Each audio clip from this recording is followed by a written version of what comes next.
What's up mga ka-ferry ko? So today sasakay tayo ng barko from Davao to Cebu via to go. So of course dito tayo magsa-start sa Sasa Port. And yan yung papasok naman sa Sasa Port. May security check doon. After i-check yung ticket nyo, tapos magbabayad na kayo ng terminal fee na 11 pesos. Sorry, yan, na 11 pesos. Tapos papasok na ng terminal. May verification din. Titingnan yung ticket at tatatakan ng I forgot ano yung tatak. I think, basta may tatak siya dun sa may bandang door. So, may magtatawag naman sa inyo, ganun. May mag-a-assist. Tapos ito, boarding na kami. Like 8:30 a.m. nag-boarding na. So, yung departure pala nito is every Monday at 11:30 a.m. So, galing Jensen na itong barko na ito. So, may mga pasahero na dyan. Galing Jensen, papunta namang Cebuan, Manila. So, magsistop dito sa Davao, tapos, ayun nga, 8:30 boarding, 11:30 yung departure time. And nakita nyo kanina, may security check ulit doon, may K9, check yung bagahe, aamoy ng aso. Tapos, ito yung kagandahan dito sa To-Go Masikap kasi, like any other To-Go ships, malawak yung yung receiving area, yung lobby. Tapos, ito yung room ko, business class for 2 kinuha ko. Of course, may kasama akong stranger dyan kasi good for one person lang naman yung binook ko. So, up and down, nasa baba ako. Tapos, nag-ikot-ikot muna ako sa barko. Ito yung business class for 4 naman.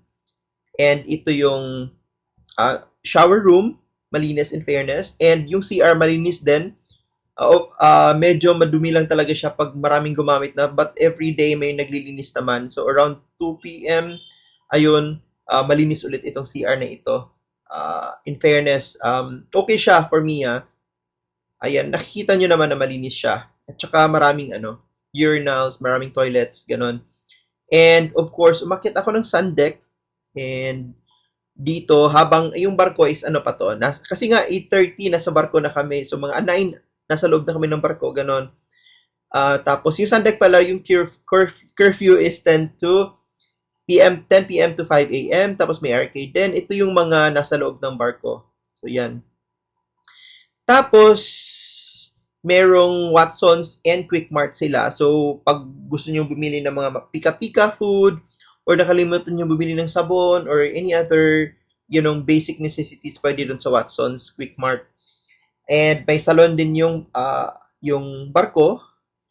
And ito naman pala yung mega value class na room. Ito yung pet room. Ayan, in fairness, okay siya. So, kung may alaga kayong pets, pwede dalhin din. And ito naman yung guidelines. Post nyo na lang guys para makita nyo.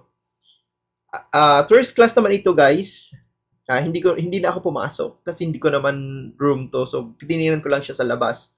And again, ito yung mega value class. Ito yung pinakamura na class dito sa To-Go Masikap. And ayan, marami nga. Pwede mag-rent pala ng mga kumot and sapin, ganon. May kultura at saka anong tawag dito? Kultura and mini soup shop. Pwede mamili ng pasalubong. Ito yung Horizon Cafe. Dito kumakain yung mga nasa business class, suite, at saka stateroom na guests. Tapos yung Island Fiesta, dito, Island Fiesta Food Court. Dito naman kakain yung mga nasa mega value class at saka yung nasa tourist class. So dito pipila, tapos kukuha ng pagkain, tapos doon sa business class, upo ka na lang at saka may magsiserve sa'yo. And may mga cakes din ganon, brownies, pwedeng bumili. Kaya magdala ng extra cash kung gusto nyo naman na mag-food trip at kumain dito habang nagta-travel from Davao to Cebu. Ayun, may pala, To-Go Cafe.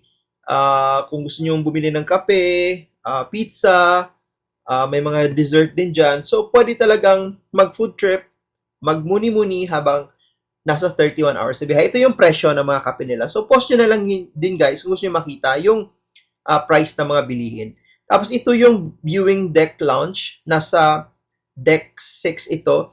Dito ka rin pwede dun sa may dulo, pwede kang magrenta ng mga sapin, pillowcase, ganon. Dun pwede. May massage chairs din dyan, 50 pesos for 15 minutes. Ayan, may prayer room din dito malapit. And ito yung itsura niya, yung prayer room. Tapos, may charging station kasi I think yung tourist at saka Mega Value Class walang mga saksakan doon kaya kailangan mo mag-charge doon sa mga charging areas. Pero kung nasa business class, suite room, at saka stateroom ka, may mga saksakan. So, pwede mag-charge doon sa loob ng kwarto nyo. And, ayan, neto, paalis na kami ng, Davao nito. Ayan, nakikita nyo naman dyan yung Samal Bridge na kinoconstruct until now. And, yan, pwede pumunta sa may Sandak area para makita nyo yung view. Ito yung Discovery Samal naman. Yan yung 5-star resort dyan sa Samal. And, of course, view to galing dun sa to go na barko na papuntang Cebu. So, yung barko is dadaan siya sa may Zamboanga area. Hindi siya sa Pacific, hindi siya dun sa may Surigao, sa Zamboanga area. So, dadaan siya ng Jansan ulit, tapos Jansan na part, basta Sarangani area, tapos papunta dun sa may Zamboanga area, tapos papunta dun sa may Dumaguete area, Siquijor area, ganon. Tapos, Bohol na area, and then dun na sa Cebu City.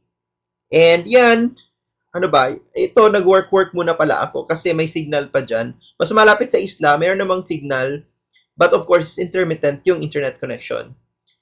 And may binignit pala si ate na binibenta dyan, pero kulay violet. Hindi ako bumili kasi hindi talaga siya kulay violet, parang bluish siya. Ayun, hindi siya appetizing for me, so hindi ako bumili. And full moon, tamang-tama full moon nung nag-sail yung boat. And sobrang ganda, guys. Ayan, nakikita nyo yung view over, I'm not sure if it's Matutum or basta somewhere yan in Sarangani, South Cotabato area. So, yung lunch pala, libre na. Kanina 11:30 yon. Yung lunch is 11 to 12. Tapos yung dinner is, lunch is 11 to 1. Dinner is 6 to 8. And breakfast is 6 to 8. So, yung nakalimutan kong mag-video sa lunch. Tapos, dinner, ito naman, yung dinner namin, chicken, curry yung in-order ko. So, dalawang options yung pagpipilian. Tapos, yun, may soup, at saka may dessert. So, 3-course dinner meal siya. And ito na yung kinabukasan. Nag-abang ako ng sunrise, kaso walang sunrise kasi cloudy. And yung breakfast ko yan, yung pinili ko, chicken chorizo or longganisa. Tapos, meron palang karaoke. Kung medyo bored kayo at gusto nyo kumanta yan, pwedeng mag-karaoke. And ito yung lunch. I think, ito yung lunch. Beef naman yung pinili ko for lunch. Tapos, after lunch, meron palang entertainment sa afternoon at saka sa gabi. So, live band yun, guys. Ito yung sunset. And, ayan yung view sa taas.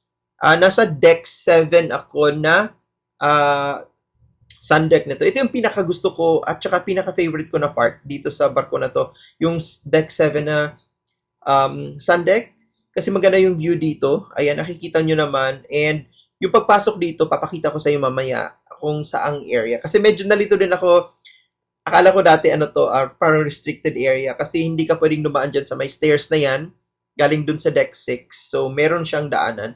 Anyway, ito yung dinner na and last meal na to sa barko. And ito, parating na kami ng Cebu.